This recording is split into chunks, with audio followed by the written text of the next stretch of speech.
make sure that I'm doing this all in the same sticking that I'm going to use for the Etude.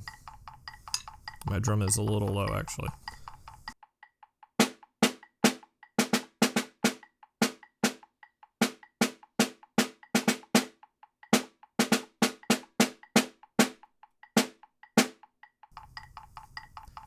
And then I'm going to do the same thing with 16th notes.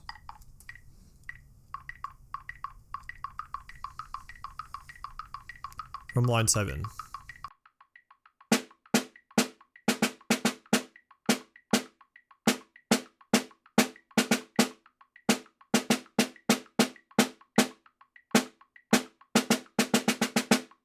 One more time.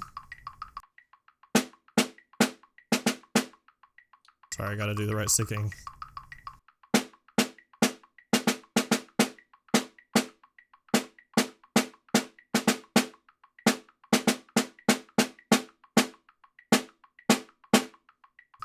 And then we'll do it with everything together.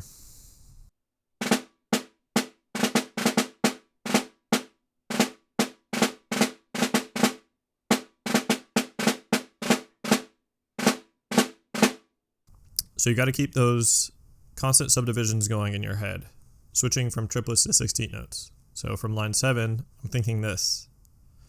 Triplet, 2E and a 1E and a triplet, 1E and a triplet, 1E and a 2E and a triplet. And then you just fit your rhythm inside of that. And going on from there, in line 9, he's quoting the beginning of this piece. So just make sure you play those two measures exactly the same. The first two measures of the piece and the first two measures of line 9. The very last note we need to talk about. It's piano, but it's right after a triple fortissimo with accents, marcato accents. So this piano needs to be louder than a normal piano. You can see it has a little line over the note. That's what's called a tenuto marking, which means give it a little bit of emphasis. And another way to bring out that tenuto is to play further in on the drum, further towards the middle of the head. So in the study guide, he actually says to play this in the middle. I wouldn't go that far. I would play it maybe halfway between the middle and the edge. So kind of about where you would play like a mezzo forte, but you're still going to play a piano. Just make sure you give it a little bit more so it can be heard. I'll go ahead and play that. Just the very last line for you.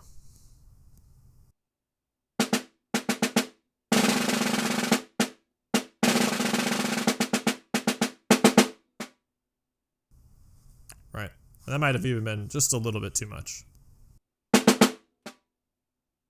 It's about there. Okay, I'll go ahead and play this whole solo for you one more time.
Thanks for watching. My name is Bryce Burton, and I'll see you in Etude 6.